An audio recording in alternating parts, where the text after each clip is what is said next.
Alice Ackerman acts as a cam girl, streaming adult content in her own homemade studio under the name Lola Lola. She streams on a website called Free Girls Live, or FGL. She hopes to become the #1 streamer on the website, and her only rival is someone called Baby Girl. Her mother doesn't know her career and believes she's just simply working online. Her younger brother Jordan understands Alice's job and promises to keep it confidential. But one day, he convinces Alice of telling the truth to their mother. What's going on, guys? Welcome back to another movie recap and review. Today, we're going to be checking out the movie Cam, a 2018 thriller film, which is basically about an e-girl who will do anything to be #1. I think this film relates very well to the current state of affairs with Twitch and YouTube streamers and just streamers in general. Do you guys have any money left in your wallet or your credit cards? Well, don't spend it on a cam girl, okay? Just don't. Why would you do that? It's because of people like you that this girl got into this situation to begin with. Alright, that's probably overkill, but let's just get into it. One night, an unknown user leaves a huge donation and gets Alice to actually perform on herself with a knife. She blocks the user and only makes more and distressing demands in return.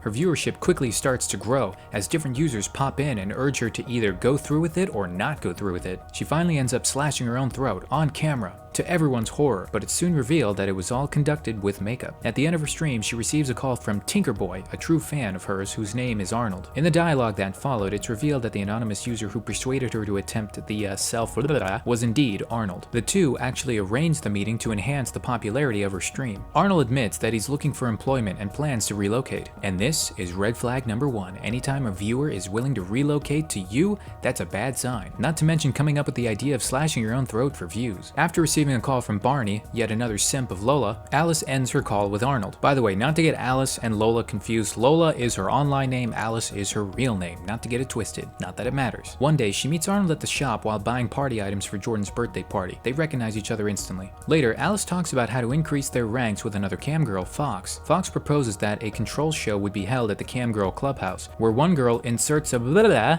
in the other and controls it remotely. Alice advises using a Vibratron, a very strong blah blah. Fox is unwilling, but Alice promises to ride a do I really have to keep doing that? Fox still rejects the idea. Alice calls Barney the simp on video again later that night. He says that next week he's going to be in her region and offers to meet her personally. Before Barney suddenly logs out, she records the date and place. Alice eventually gets to the top 50 on her next show. She began to celebrate and thanks the audience vigorously, but soon her ranks fall. She then finds out that another thought, Princess_X, is willing to get nude on camera if Lola falls back to 60th place. To Princess's grief, Lola falls to 59.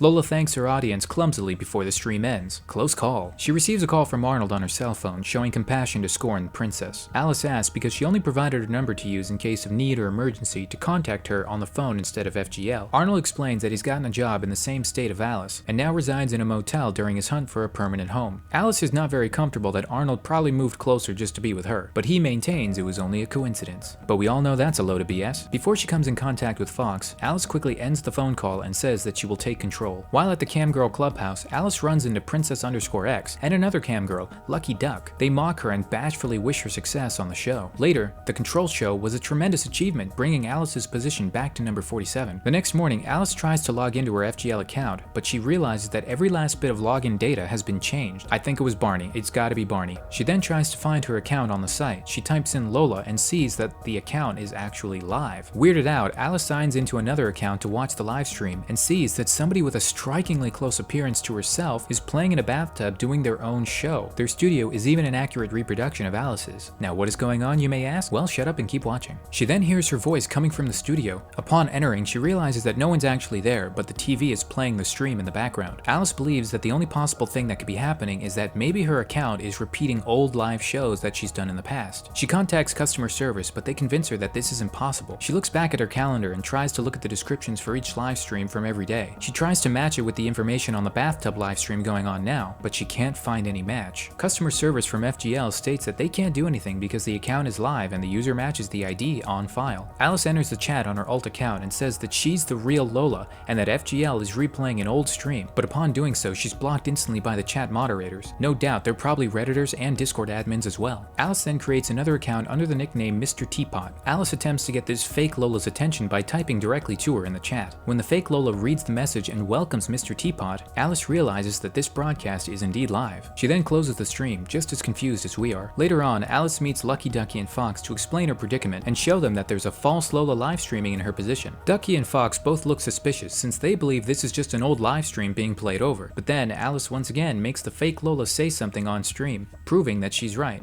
Princess X then shows up and sees the stream with the fake Lola. She comments on the odds but quickly rejects the scenario. Alice hints that Princess was behind the account hijacking, but Princess claims she is innocent. Frustrated at the situation, Alice departs. Later that day, Alice contacts FGL customer service again to inform the progress of her report. In doing so, she also shops for Jordan's birthday gift. The agent warns her that her access code is invalid. Alice requests to talk to his supervisor, but because she doesn't have an access code anymore, she can't prove who she really is, and therefore he can't allow it. Frustrated even more, Alice hangs up the phone. Alice then goes to the salon where her mom works and drops off Jordan's gifts. Then Arnold shows up with a bouquet and asks if he might meet her mother. He's rejected by Alice almost instantaneously. Arnold is perplexed and questions his life decisions, but he's also confused because the other night he had a private cam session call with her, and she stated that she wanted to start a real-life connection with him, but this was probably just what it was, a private session for money, and Arnold the simp fell for it. Alice explains that she would never do a call like this. It's against her rules to tell her viewers that she loves them, but then it's revealed that the person that Arnold was talking to on the phone the other night was the fake Lola, her doppelganger. She argues back with Arnold, telling him that it wasn't her that he was on the call with, but the fake Lola. That evening, Alice tries to create a new account, a new Lola, but she can't do so because her previous ID being held in the system. She then joins the fake Lola's livestream, only to see her doing some blah blah blah on herself and uncovering herself in the public library, which is again something that's against Alice's guidelines, doing shows in public. To make things worse, the stream is then downloaded to a website called Girls for Download, which is basically a site where old FGL content can be downloaded and watched. We then see that a few of Jordan's companions while at his birthday party are the ones behind it. Alice then shows up directly, cake and all. The young men clumsily welcome her, chuckling and mocking her amongst themselves. Right as they're about to set up the cake, Jordan and one of his friends, Alex, suddenly barge into the room. Jordan is attempting to get a phone out of Alex's hands, but before he can do so, Alex spills the beans and tells everybody that Alice does adult stuff on an adult website for adults. The phone is then dropped and picked up by Alice's mom, who sees the stream. At that point, the room falls quiet and an embarrassed Alice attempts to apologize to her mom, but her mom says nothing back. She simply readies the cake and starts singing happy birthday to Jordan. As all the party visitors clumsily participate, a troubled Alice leaves. Awkward. That night, the phony Lola has an 80s exercise themed show going on. Alice is surprised when she notices that fake Lola's rank has hit number 31. Enraged, Alice quickly buys some online currency and donates it to the fake Lola, with the message telling her to hit herself. That's pretty much the only way she can get back at her. To everyone's surprise, the fake Lola then pulls out a box of bondage devices. She also then pulls out an unexpected weapon and starts playing with it. As she does so, her position keeps on moving up into the top 20. The fake Lola demands 100,000 tokens in return for shooting herself in the mouth, as the genuine Alice can only watch with dismay. It's not long before the goal is reached and the phony Lola pulls the trigger right into her mouth. Alice can do nothing but sit back and watch with anxiety. Then it's revealed as the fake Lola gets up that it was all planned. I guess we shouldn't be surprised at this point. An upset Alex then tries to call the police. When the two officials show up, they turn out to be pointless. They end up just mockingly make fun of her work and basically scold her about her job, telling her that she should stay away from doing work like this. Shortly after, it's revealed that the fake Lola is then going to do a live show with Baby Girl, her old rival. Alice joins Baby Girl's live stream and tries to reach out to her directly, but without much results. As she watches the stream, Baby Girl says a very specific dialogue that sounded very familiar. She then realizes that it was one of the same dialogues that the phony Lola had said in the past. They must be connected. Alice calls Fox to inquire if she can get any information about Baby's genuine name or area. Fox only chuckles and excuses herself before suddenly hanging up. Alice gets together for a date later with Barney the following day. During their date, Alice cunningly figures out how to get Barney to uncover that Baby is actually from Georgia, as well as the fact that she was prom queen in secondary school. Alice goes into the bathroom to do more digging, but the fake Lola suddenly goes live at that point. Barney then comes in and assaults her, accusing her of lying about her identity and trying to scam him, but Alice manages to free herself. Alice uses the information provided by Barney to find Baby's real name,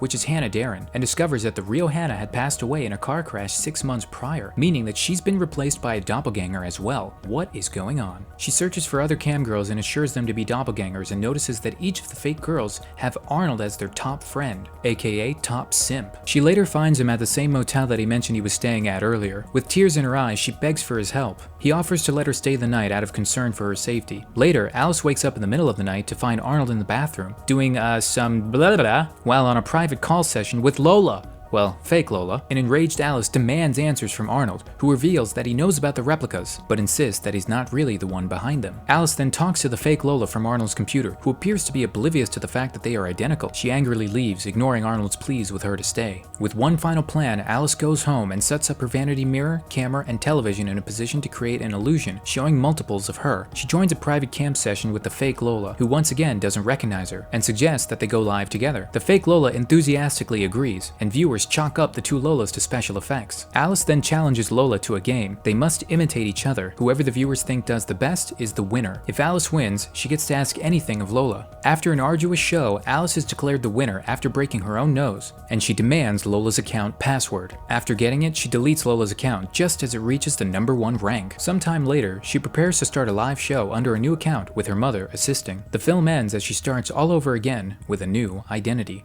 And that is the end of the movie. Well guys, questions, comments, concerns, complaints? I think this really isn't too far off of what could actually happen with Twitch streamers these days. You got the simps, you got the top donos, you got the crazy people, but the one thing we don't have are the replicas. Something I wish we kind of got more of an answer for was where they came from, who was really behind them, and how it all basically worked. Aside from that, I thought this interesting twist crossover of sci-fi meets Twitch e-girls and simps was pretty entertaining, pretty interesting. If you guys enjoyed this movie recap and review, leave a comment down below, let me know your thoughts. Also hit that like button, it really helps me out a lot, and make sure you're subscribed with post notifications on so you never miss an upload. And until next time, I will see you guys in the next one.